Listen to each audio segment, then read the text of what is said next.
This episode of We Are Libertarians is brought to you by Audible.com. Enjoy one free audiobook courtesy of We Are Libertarians. Choose from more than 100,000 audiobook titles, including works by Ron Paul, Walter Block, Murray Rothbard, and the Cato Institute. Audible.com also has audio of radio and TV programs and audio versions of magazines and newspapers. You can get the Audible app on any mobile device or download the audio to your computer. Go to audibletrial.com/WAL or head to WeareLibertarians.com and find the link to get one free month of Audible today. Welcome to We Are Libertarians this week. My name is Joe Ruiz, again filling in for the MIA Chris Spangle. We are once again hostless as far as the president of all libertarians is concerned. But with me anyway is Greg Lenz. Hey, Joe. How are you, buddy? Good, and you were always kind of the Riker to Spangle's Captain Picard, right? Well, you know, I was more of the yin and yang. He was the libertarian, and I was the villain he needed.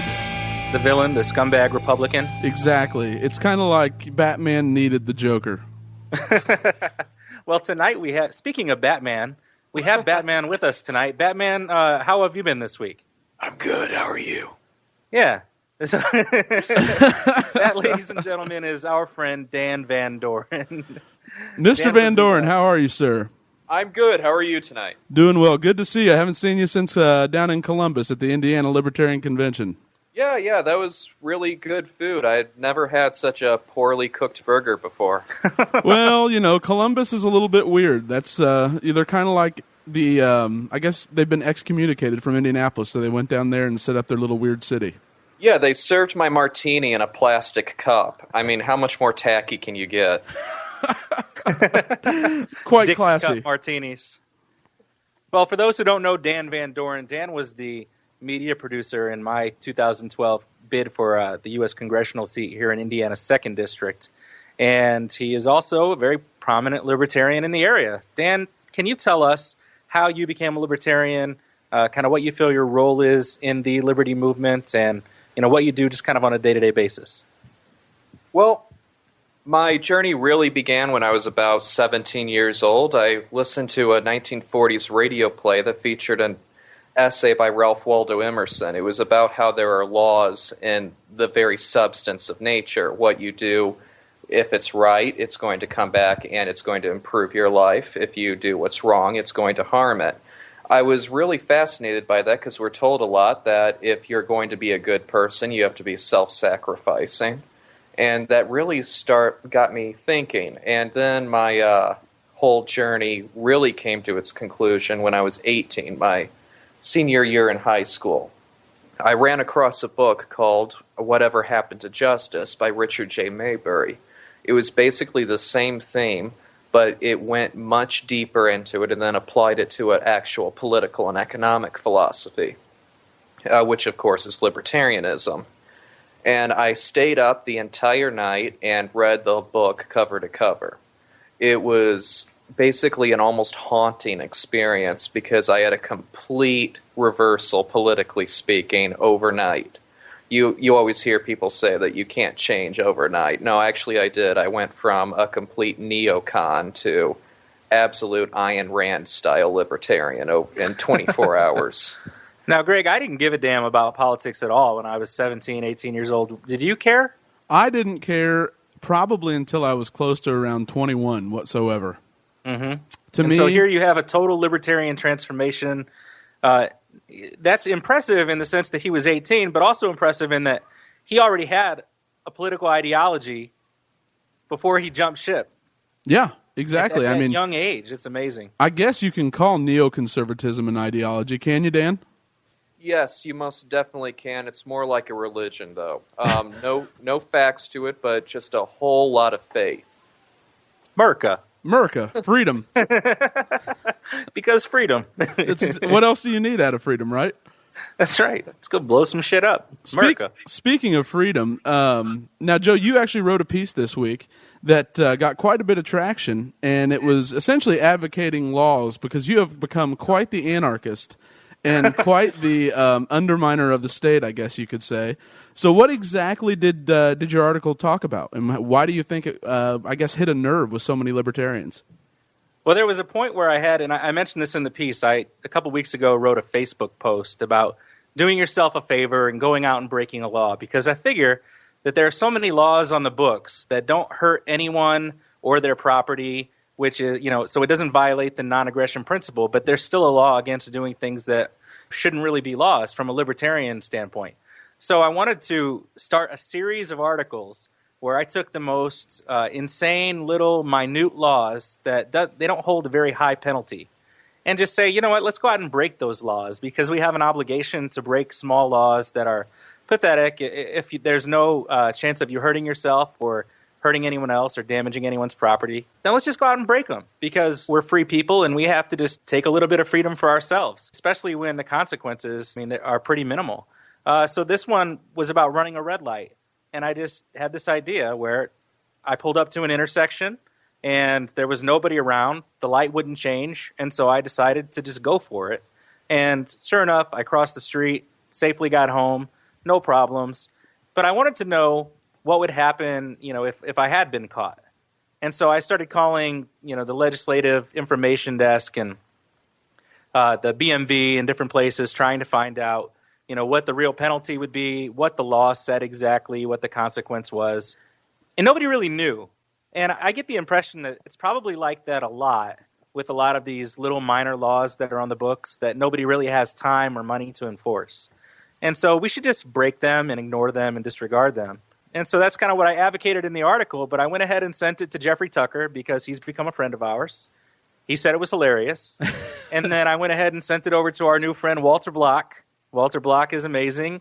And he said, that was a fascinating piece. Let me send that to a couple more friends. He sent it to Robert Windsor and Lou Rockwell. So now we can just name drop, because there's been important eyes in the libertarian movement, I guess, on We Are Libertarians papers. And then Liberty.me shared it online. The Bastiat Institute shared it. And we've had an influx or an increase of Facebook likes and Twitter followers since it's been posted in all these different areas. So I figured that's how you measure the success of an article. People can read it and say, because we don't necessarily have to go out and break crazy laws like DUIs or anything like that. That's senseless.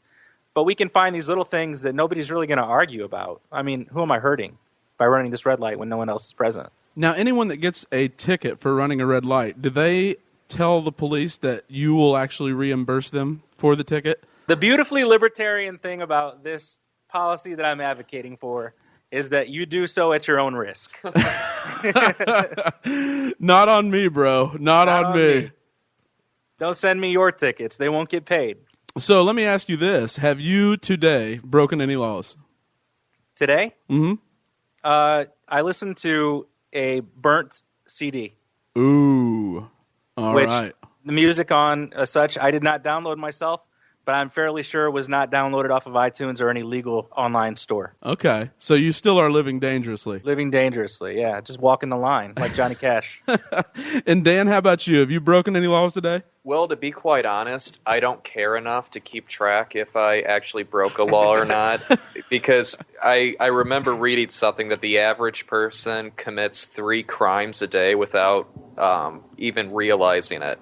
I honestly I don't take into consideration what the written political law is. I just make my decisions off of if it's going to harm another person or not.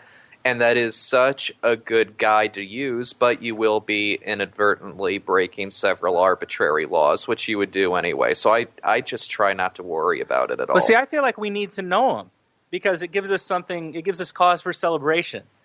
So we were always taught on the minarchist end or, on the government end, know your rights. Make sure you're familiar with the laws. Make sure you're familiar with what your rights are. So if you're ever put in a sticky situation, you know how things are supposed to unfold. And you can be vocal about that. Well, I have, a little bit of a different strategy right now. Let's just know the laws and know our rights so that when the time comes that we break them, we can be happy about that. Maybe we need to organize like a libertarian celebration day where we for the whole year, we write down all the laws that we've broken, and we write them out maybe on individual Post-it notes or pieces of paper, and we get together and have a big bonfire party. Yeah, and we can listen to some Ice-T. Yeah, exactly. Some NWA. Yeah, and it'll be like a libertarian confessional. Yeah, it'll be. Forgive me, government, for I have sinned. These are all the laws that I've broken this year. Now, what we should do as great. Obama. I'm sorry, what was that, Dan? Say 10 Hail Obamas. 10 Hail Obamas, and that will buy you out of your speeding ticket for the year. We could even do it like Dingus Day up in South Bend. Have you gone to a Dingus Day party up there?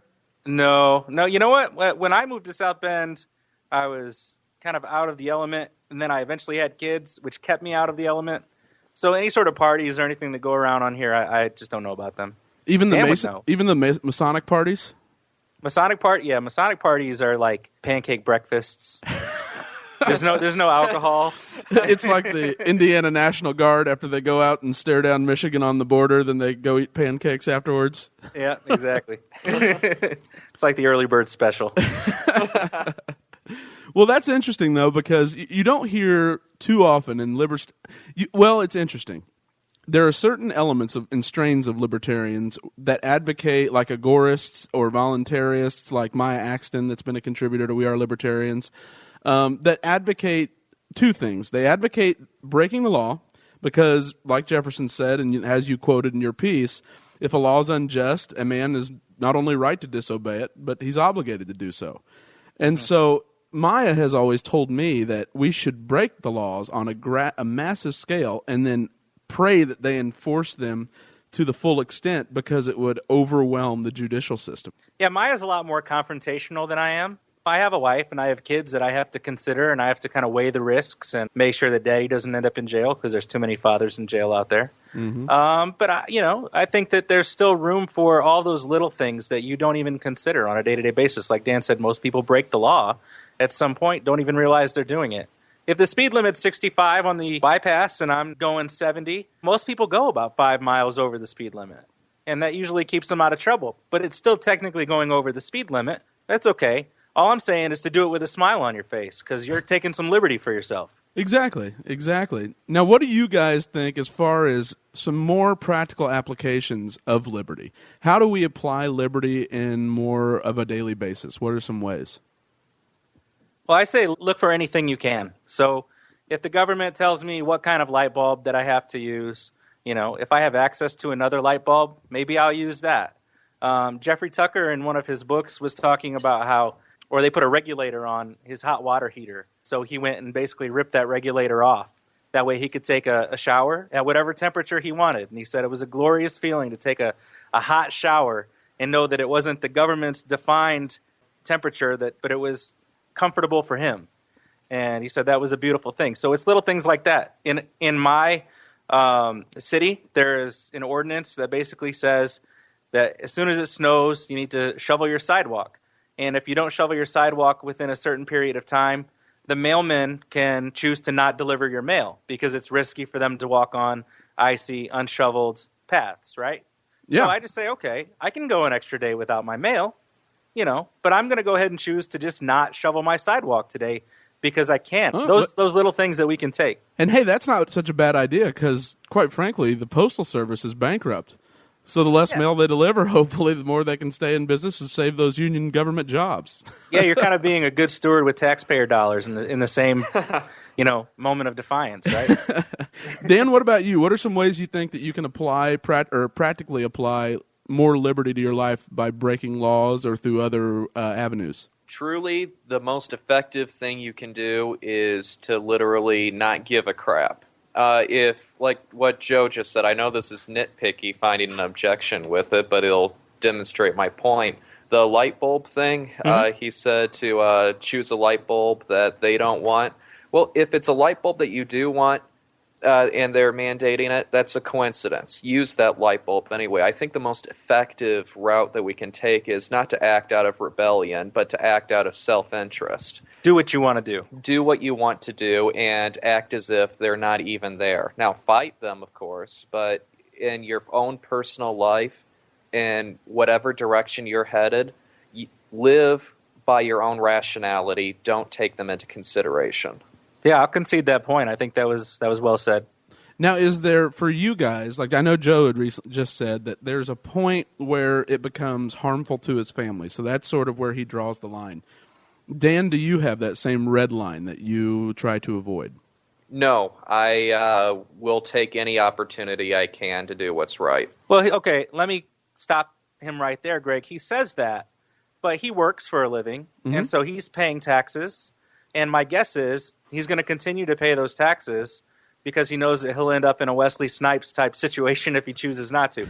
And we all think taxes are silly, and we all think, people should be able to work and keep the money that they earn and not have to give it to everyone else, and it's ours, right? Exactly. You earned it, it's yours.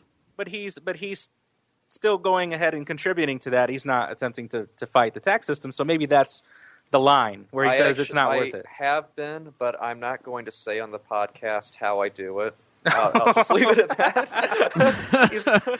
I'm actually defrauding the government right now. I just can't tell you about it. And Dan, you work in the hospitality industry, so I would imagine individuals in that same industry would know exactly what you're talking about, correct? Yes. Whenever they've paid an exorbitant amount in taxes, I've noticed that they're always very receptive to the libertarian message. I wish I could get them receptive, constantly, but it's just every 2 weeks when their paycheck comes and they don't get any of it, when it just all goes to the taxes to cover their tips.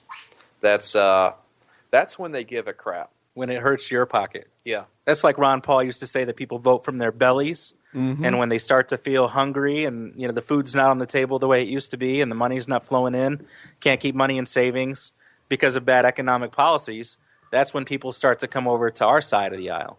Yeah. Yeah, or I think you see sometimes when that's interesting you say that, because in a lot of countries, when there are tough economic times, it's been, or what I've viewed and I guess I most remember, is that the more populist politicians who rail against greedy corporations and rail against corporate cronyism and different things like that end up becoming sort of the savior. And they tend to consolidate power and rise like a Hugo Chavez or like the leaders you see in Venezuela right now.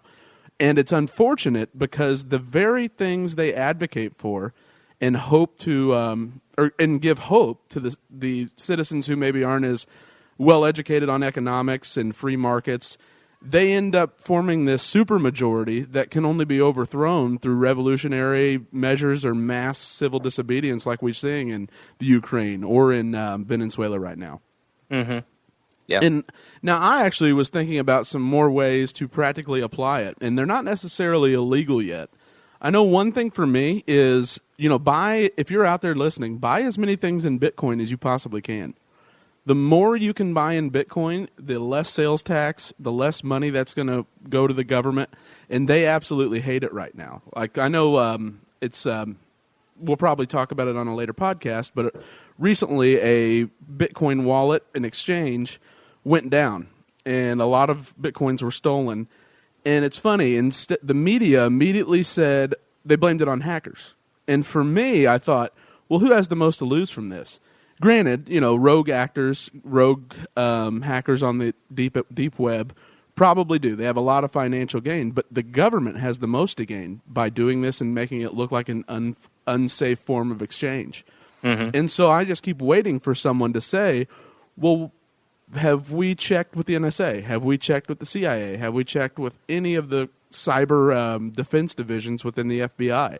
Mm-hmm. Who's to say that one of them aren't acting on behalf of the federal government in order to disrupt confidence in Bitcoin? Now, do you invest in Bitcoin? I do. I do, in fact. Okay. I don't use the one that was recently hacked, but I am a big believer in Bitcoin. As a bare minimum, I think it's an asset. Long term, I really do hope it become. And I'm not saying it's going to be Bitcoin. It'll probably be a second or third variation of Bitcoin. But I do think that a cryptocurrency will become the international de facto standard. Dan said he doesn't own any Bitcoin either. No. I don't trust it for the fact that it can be so horribly, basically, held down by government action. I might agree with the idea of a privately produced currency, but that doesn't mean that I have to sacrifice my money to it. Because I really don't think Bitcoin is going to last, one, because of government crackdowns, two, it's not based on any intrinsic value, such as a precious metal. I think that I'm not sure if you're familiar with the old Dutch thalers. They would, in Holland, they would produce 1 ounce coins of silver. That's actually where we got the word dollar. And they would be used all over the world. They were viewed as the standard of trade. Anyway, I think that something more along those lines is what we're going to see in the future, but I don't think that's going to be for a little while. I think Bitcoin is kind of a social revolution against the Fed, against all centralized banks, but I don't think it's going to last more than a decade. But eventually, as things continue going downhill, I think that there will be reemergences of currencies such as these, and they'll become stronger each time they do emerge until finally we do revert back to that. Are you saying, though, that you don't think they'll be digital? You think it's going to be something tangible that we can hold in our hands? Yes, because there's too much. We're literally talking about magnetic waves when we talk about anything that's digital, electronic. It's not something that's tangible. It's not metal. It's literally ones and O's. Now, Greg, since you are an owner of Bitcoin or an investor in that currency, that cryptocurrency, would you agree or disagree with what Dan just predicted? I actually find the intrinsic value to be different. I find it to be anonymity, and then I find it as a more efficient means of exchange. And the reason I say that is because it is based on a decimal system. And so instead of paying a penny, and then clearly when you're paying a penny, it's a set price, but that may not be the true cost of what someone's willing to sell it for. So you might be overpaying if really they wanted 99 cents, 0.98754, blah, blah, blah, blah, blah. And it creates I think that's why, for instance, in the financial world, you have currency arbitrage. Because a lot of times you see currencies they're naturally misvalued because they're not...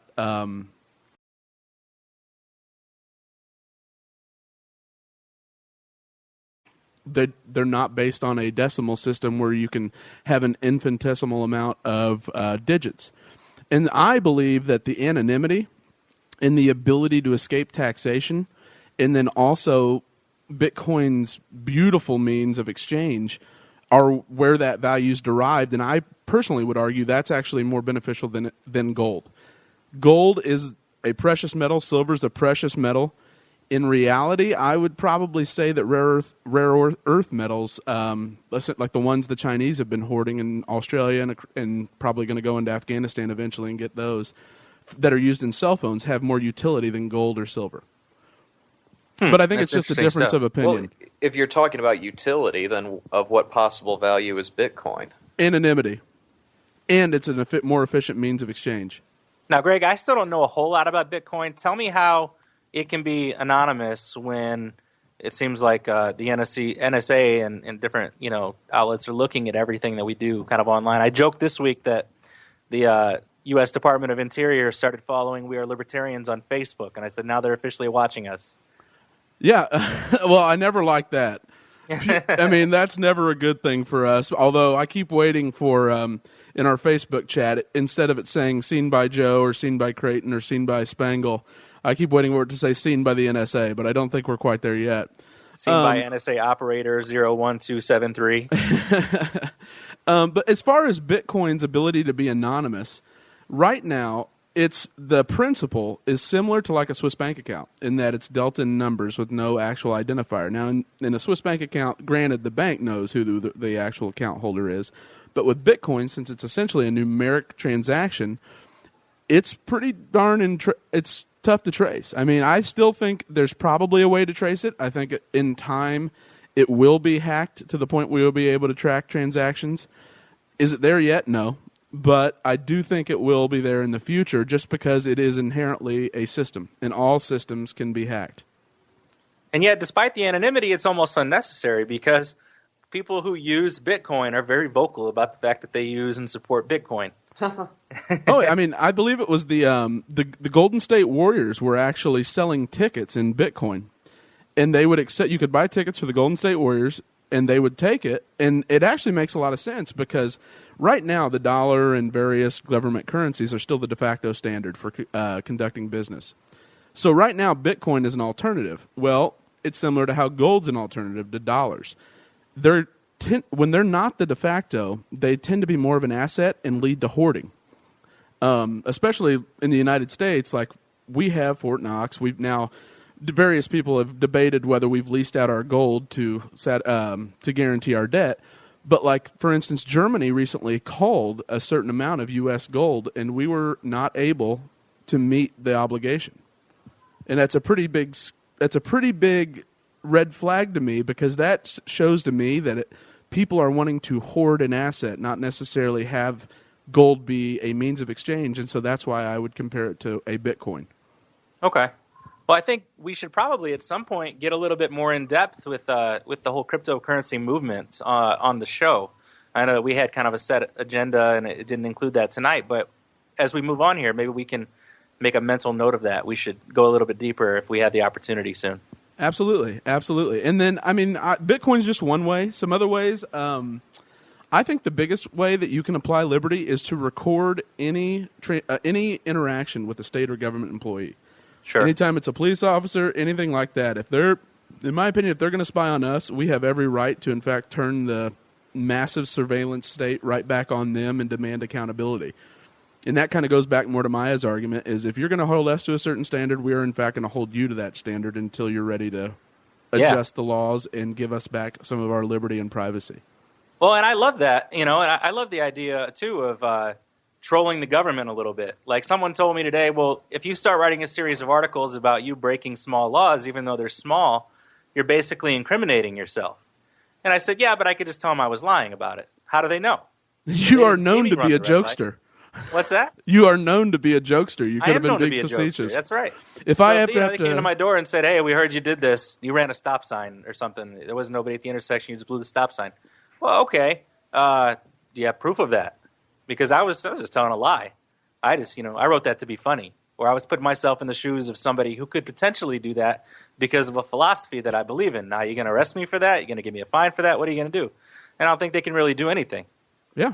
If I had to do a deposition for you, I'd say, no, Joe is known to make jokes and just be facetious. And prankster. That way you wouldn't be arrested and then put in the what is that, Barack Obama's change and yes, we can gulag.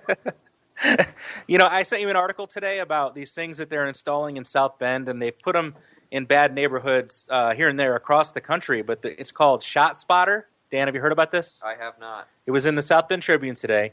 They're basically microphones that they're implementing or they're installing, and the city of South Bend spent $300,000 on these microphones so they could put them in the crime-heavy neighborhoods of South Bend. And basically what it does is anytime there's a gunshot, these microphones pick up the signal and send a GPS signal to the police so the police know exactly where it's coming from, and they can go and investigate the crime scene immediately, see the shells, and it kind of gives them a leg up when there's a crime, when there's gunfire.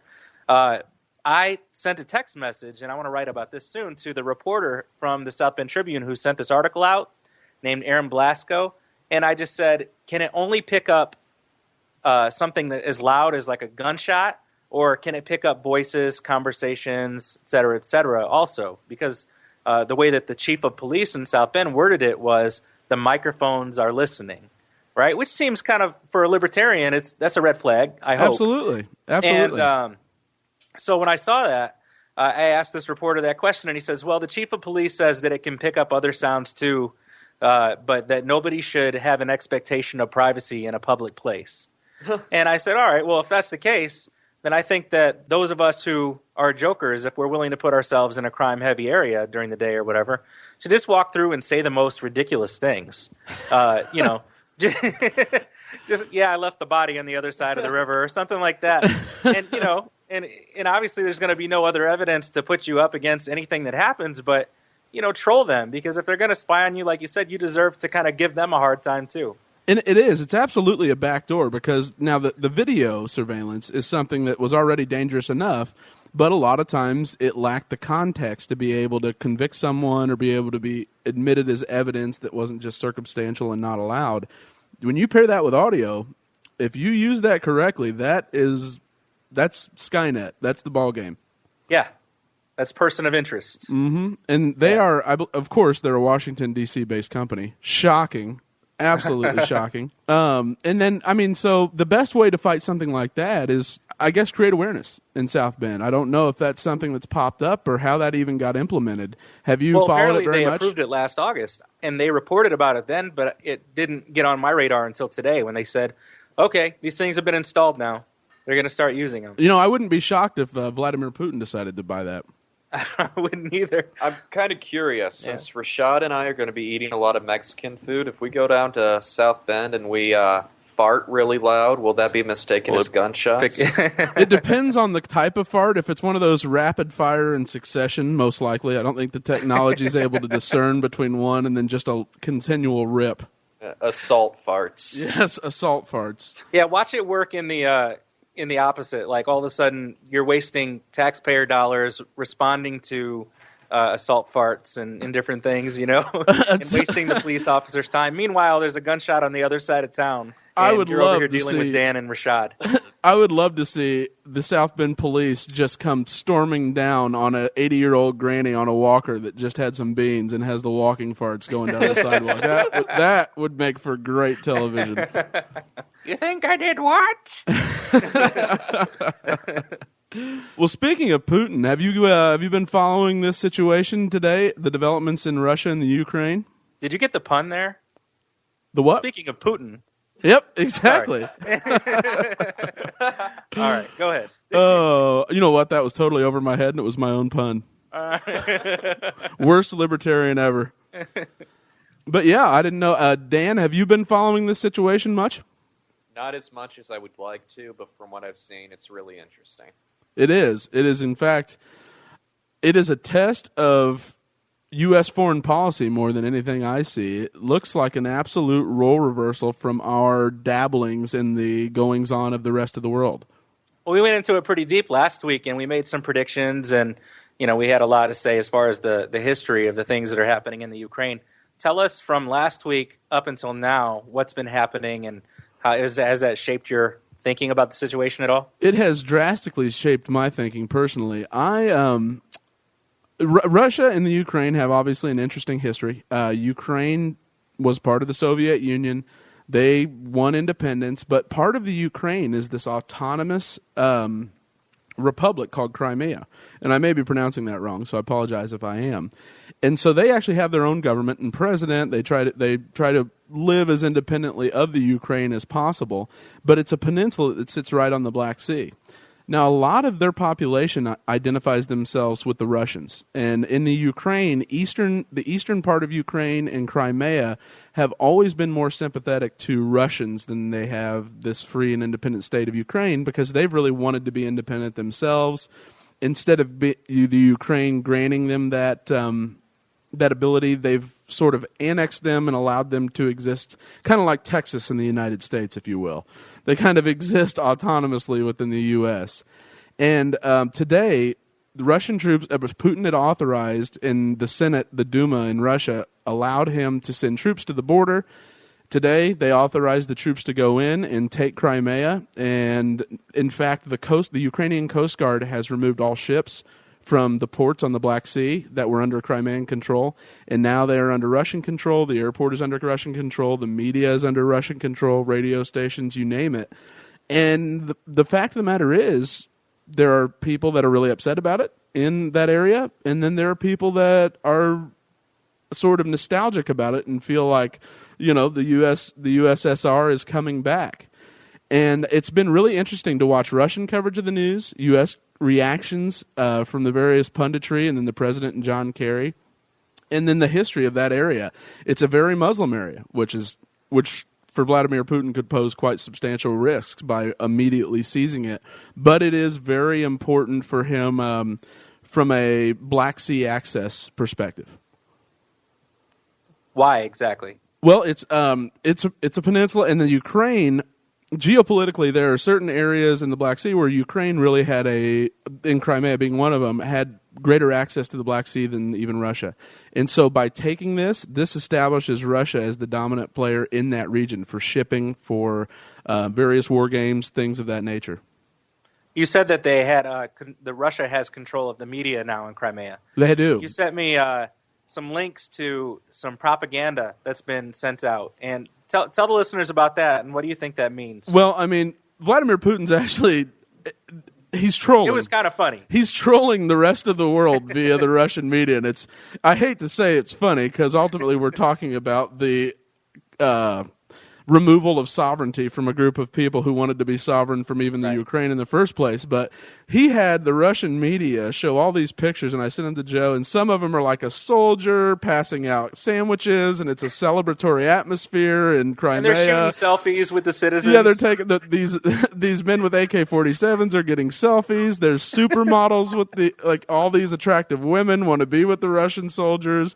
It is straight farce. It is wag the dog at its finest. Yeah. It looks a lot less like this whole takeover just happens, and more like some of these, Crimean Ukrainian people were walking around in some sort of theme park. Exactly. Like it was a joyous invasion. It was. It was instead of Mickey Mouse, though, it's a guy in a camouflage. Exactly. It was Blitzkrieg with a smile, if you will. I mean, it was amazing. I mean, he is trolling Barack Obama like no one is even capable of in the United States. The media coverage today here, John Kerry came out. He said that there will be consequences for such actions. Chuck Schumer said that they'll impose economic sanctions. Mike Rogers, Republican chair of the the House Intelligence Committee, he actually was very, very critical of the president and said, right now Vladimir Putin is playing chess and the United States is playing checkers. And President Obama he comes out and he says there'll be consequences, but I don't see how he can do anything. We are warred out in the United States. We didn't do anything in Syria. We didn't even want Libyan intervention. We have been fighting a war for 11 years, and he knows he's hamstrung. Uh-huh. And in fact, his view of the world is he didn't even want to support this new Ukrainian uprising by sending troops in and the United Nations because he firmly believes that democracy, self-governance has to be organic. And if it's not organic and it's us playing a role, then it will not last. Well, it's funny. It says that they shared words. There was an article in the New Yorker where Barack Obama and Vladimir Putin had a phone call, and that they seemed to here's the exact quote. It said, Obama and Putin spoke on the phone today for an hour and a half. The White House and Kremlin accounts of the call add up to what was clearly the equivalent of an angry standoff. Lectures, counter-lectures, intimations of threats, intimations of counter-threats, but the leverage for now is all with Moscow. And it's funny, that illustration to me is so funny because Obama and Putin, they always remind me of this very bitter divorced couple trying to raise a child while they both think that they're the better parent and they think that their parental strategy is the best, and while they can refrain from throwing punches on weekend visitation, you get this kind of vibe that they always want to. Yeah. Oh, I think that the president has been an academic his whole life, really until he got into the Illinois state legislature. And I think he had this view of the world that people want democracy, but you can't necessarily export it like George W. Bush's belief, that we have to take the neoconservative role and go out and try to increase human liberty by helping people attain human freedom through different government institutions. And I think he believed that the world isn't necessarily a bad place.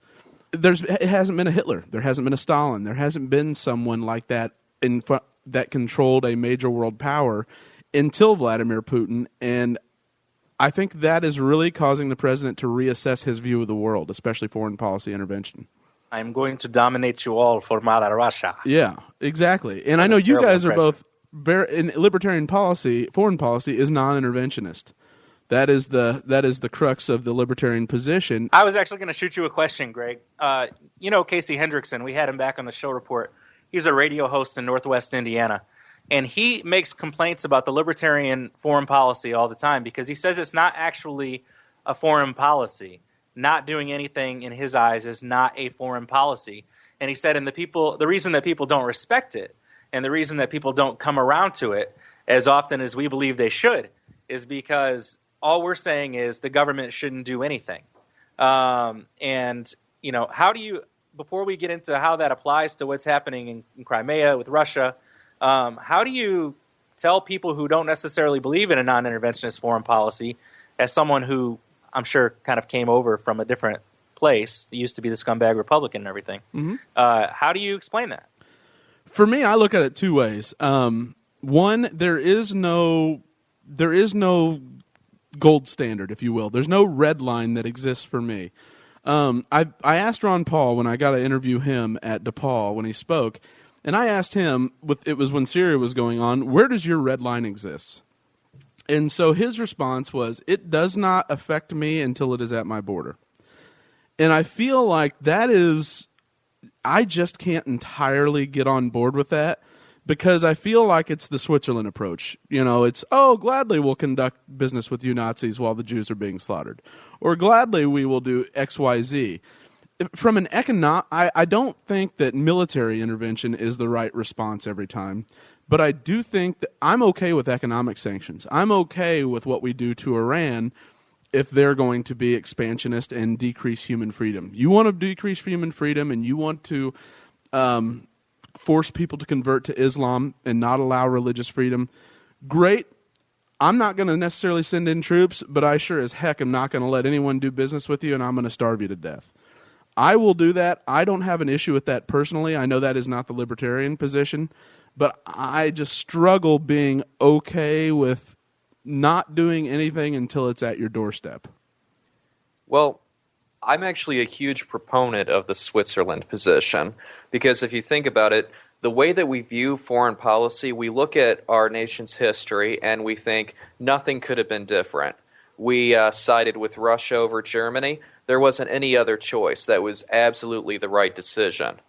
I think that if we would have had a more non-interventionist philosophy, we not only would have avoided the Pearl Harbor incident, because you always hear people say that we were isolationists up till World War II.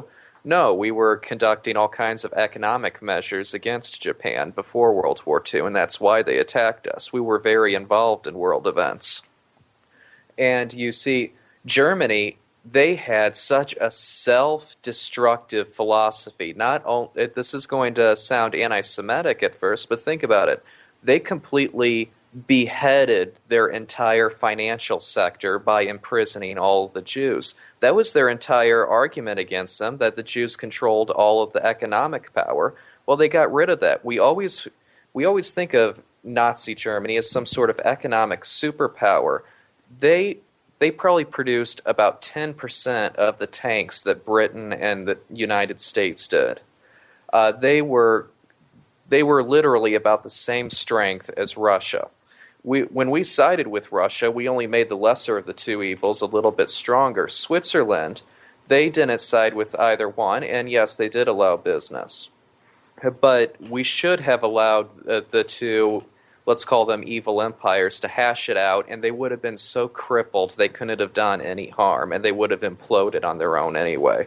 All that I think we did was we prolonged a huge problem, and we're still standing in the shadow of it. Putin is a product of us allowing the Soviet Union to exist a little bit longer. What do you think about that, Greg? I personally can't do that. It's not necessarily I get the Switzerland approach. I understand it. But the Holocaust was it wasn't a libertarian, it wasn't a political thing, it was a human thing. It was, we are going to let people be slaughtered because a certain group of people doesn't like them. We still allow that today. We allow it in the Sudan, we allow it in Nigeria, we allow it all over Africa where various warring groups go and slaughter each other, and it happens. I understand. I really struggle with that. I say, so I'm acknowledging it's okay and it's not my fight. And that's just a position for me. And I wouldn't go about it the way we did. If you know me at all, I think the best weapon is the one you only have to use once. If I were in Harry Truman's position, I would have used the nuclear. I would have used it. I would have hit them once, hit them so hard they would never think about acting out again. That's my personal opinion. Take out innocent people doing that? What'd you say? You take out innocent people doing that? If that was the only option, yes. If I had an option where I had the intelligence where I could take out a Hitler and his top, and then I could rapidly infiltrate and overthrow through a coup, or if there were other options, I'd consider those, and I'd want those to be number one. Let me get this straight. Mm-hmm. You would want to halt the genocide, the mass murder, by just nuking a huge square foot area. Correct. So all the people in the concentration camps that you're trying to prevent from being harmed, you're just going to take them out for the sake of protecting them? No, because I know where they are. So, for instance, I would use a weapon that would maybe have a 15 square mile radius. And then they would blister away from radiation poisoning. Yeah, no. If that's the case, if there was another weapon that was more damaging and it was able to be more targeted, I would absolutely use that.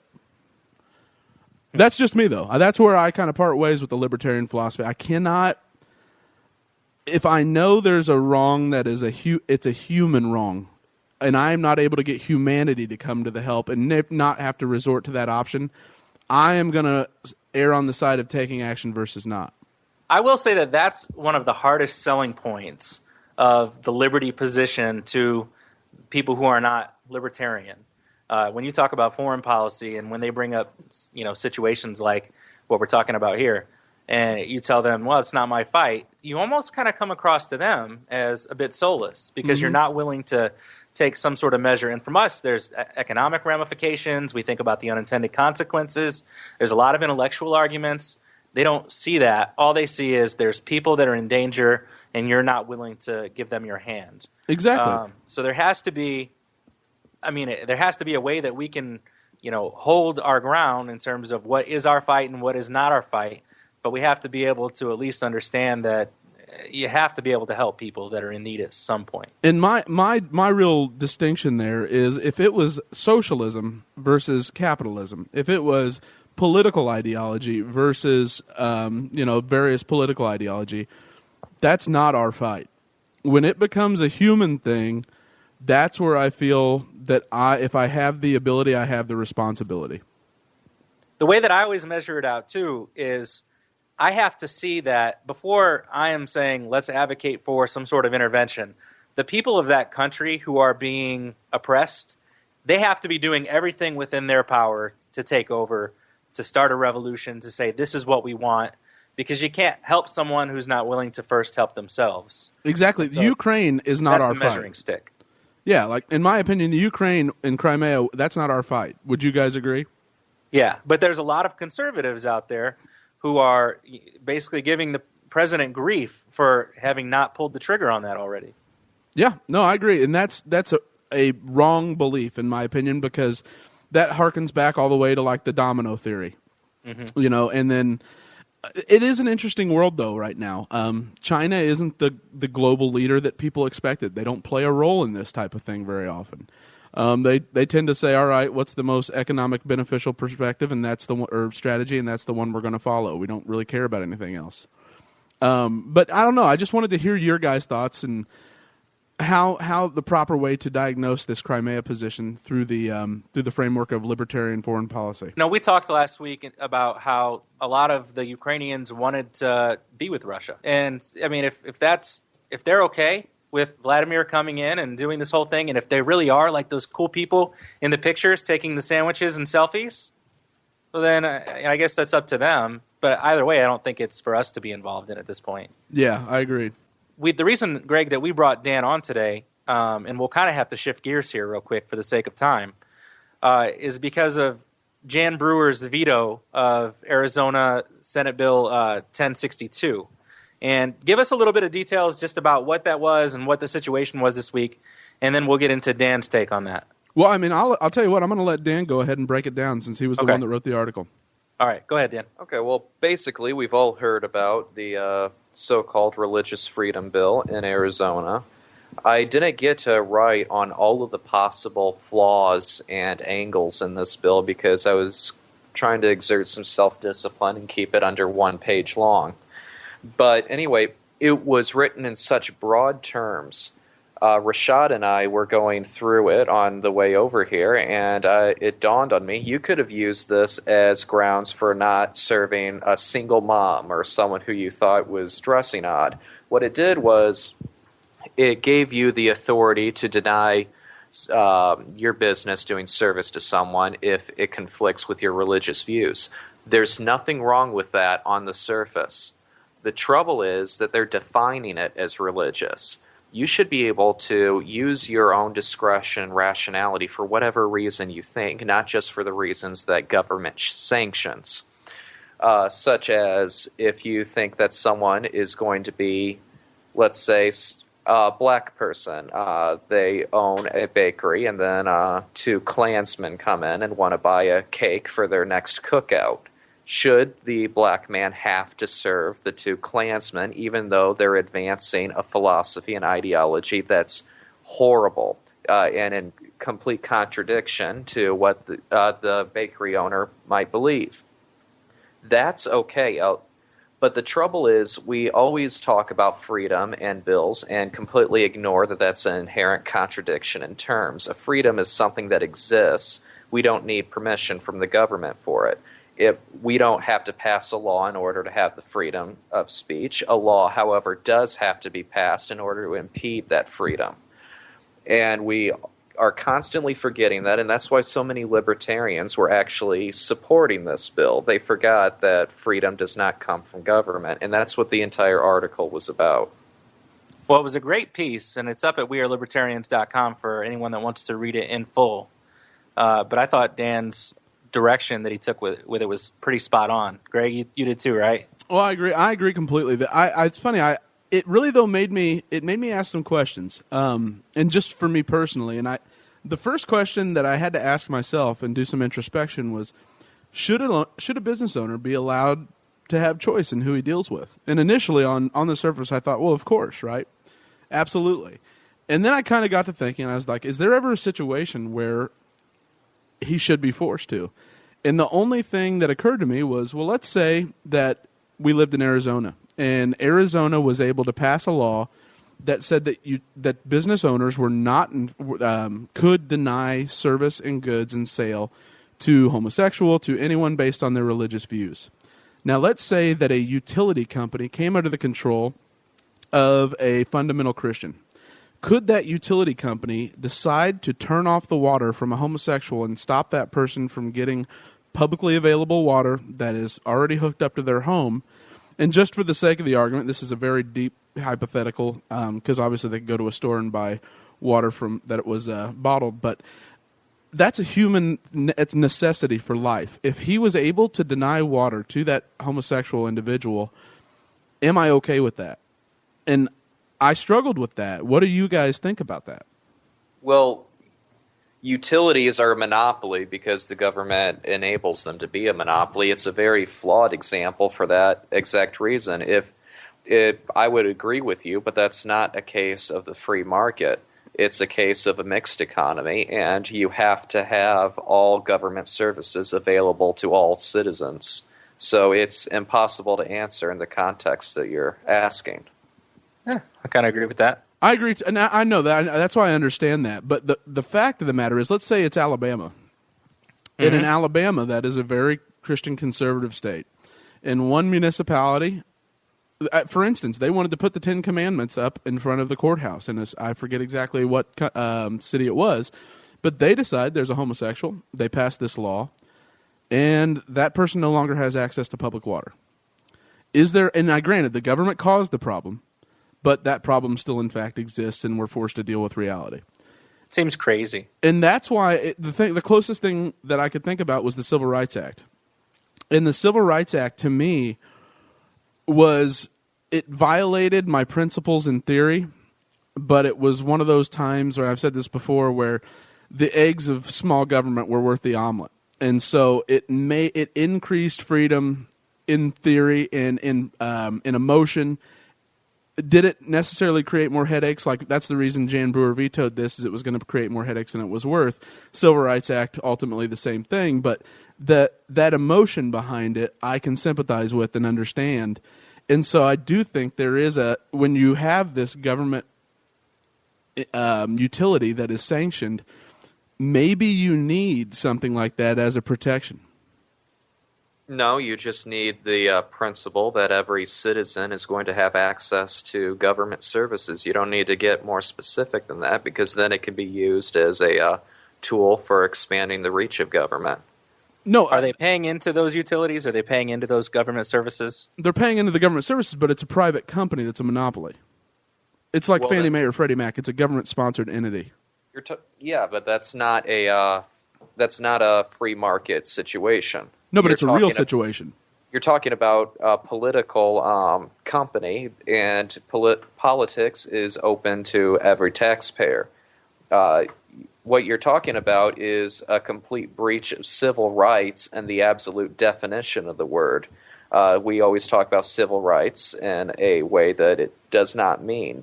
Civil rights is having access to government services that you have a right to.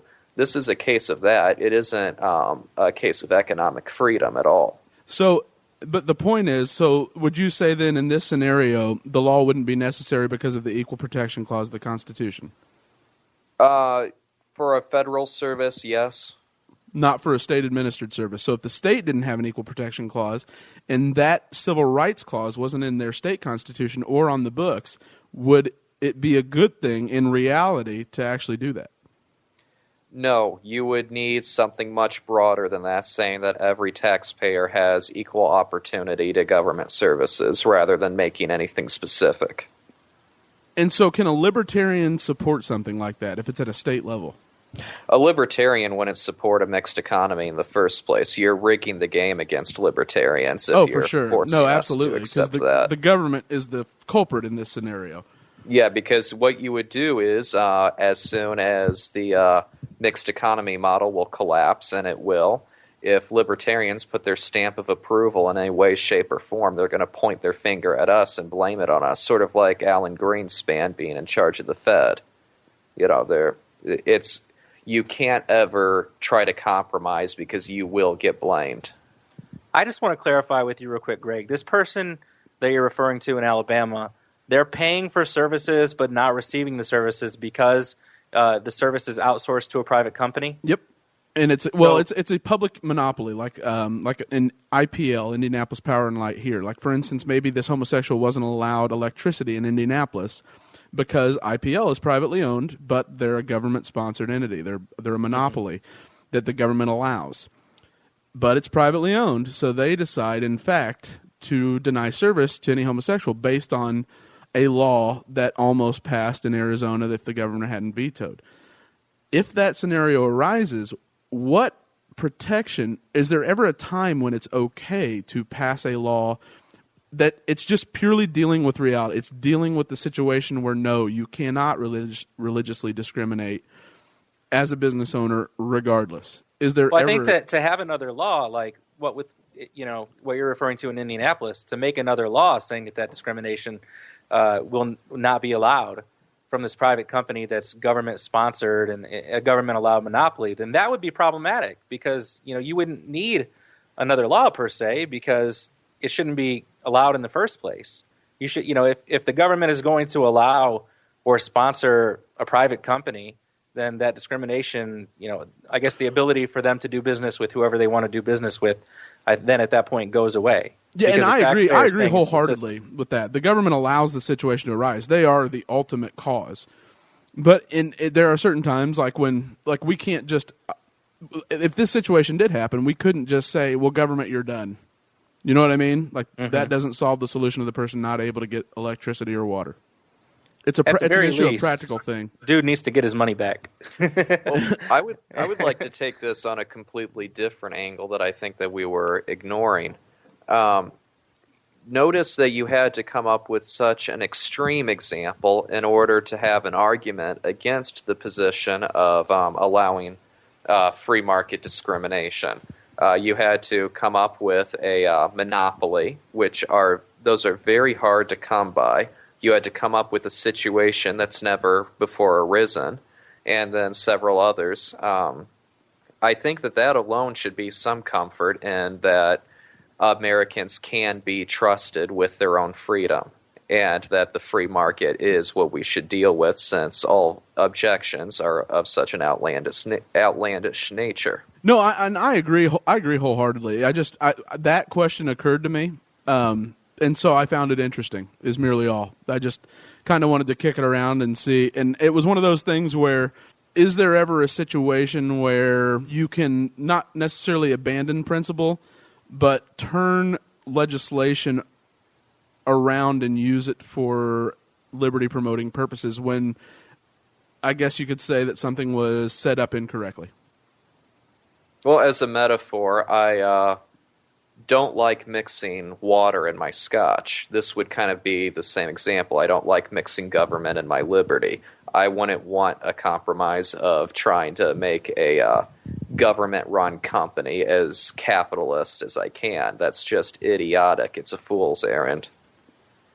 And for that guy in Alabama, like I was saying earlier, I'd say take the damn water. Because what are they going to do? Arrest the guy for trying to get some water, and then you stir up an entire conversation nationally and have a case where things are going to go in your direction. Mm-hmm. Mm-hmm. Well, no, yeah, that was my only thing, and because I agree with Dan wholeheartedly, especially his piece, thought it was fantastic. But that just kind of popped up, and I wanted to kind of kick it around, I guess, and see if that was something interesting to you guys whatsoever. Definitely. Well, at this point, Greg, I see your beer is about coming to an end there. It is. You want to go ahead and just try and wrap up the conversation for the night? Yeah, I think it's probably a good place to end this week. And Joe, I'll let you wrap this thing up. We definitely thank Dan Van Doren for being on the show. Yes, Dan. Thank you so much for appearing, man. Yeah, absolutely. Glad to come. I've been wanting to for a while. Well, we appreciate it. He's one of those guys sitting at home, and now he's got his friend named Rashad. Rashad, hello. Someday we'll have to get you on, too. Rashad is the admin of the African American Libertarians page on Facebook. If you can look that up and like that page, I'm sure he'd appreciate it. We'll have to get him on sometime, too, Greg. That would be great. That'd be great. Because Dan said he was jealous that he got to be on the program tonight. Just for to get a little bit of hype going, because we always plug something at the end of the program, we are going to have a special show Wednesday night. Greg will be producing the show out of Chicago, I guess, but we're going to have a special guest in Dr. Mark Thornton of the Mises Institute.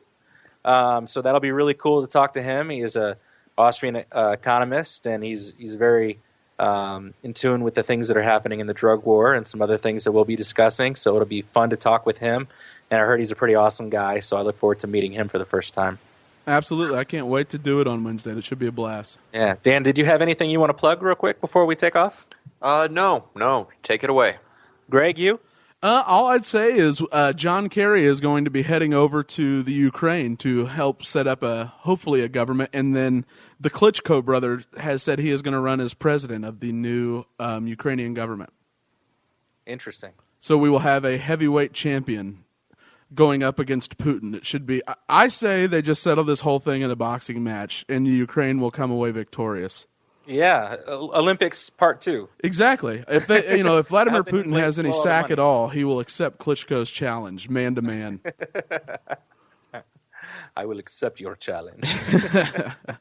All right. Well, thank you for joining us here on We Are Libertarians. We really hope to find out where Chris Spangle is. Again, if you have any information about his whereabouts, we're still interested to know how we can get a hold of Chris and get him back on the program, why he left us, or if he did it voluntarily or whatever. But we do look forward to his return, and hopefully that will happen soon somehow. And for the rest of us here on We Are Libertarians, we thank you for joining us. And as always, we promise to do better next time. Music for We Are Libertarians is provided by Hoosier musician Brian Keith Wallen. Please check out his website, briankeithwallen.com. The song is Bad Spell.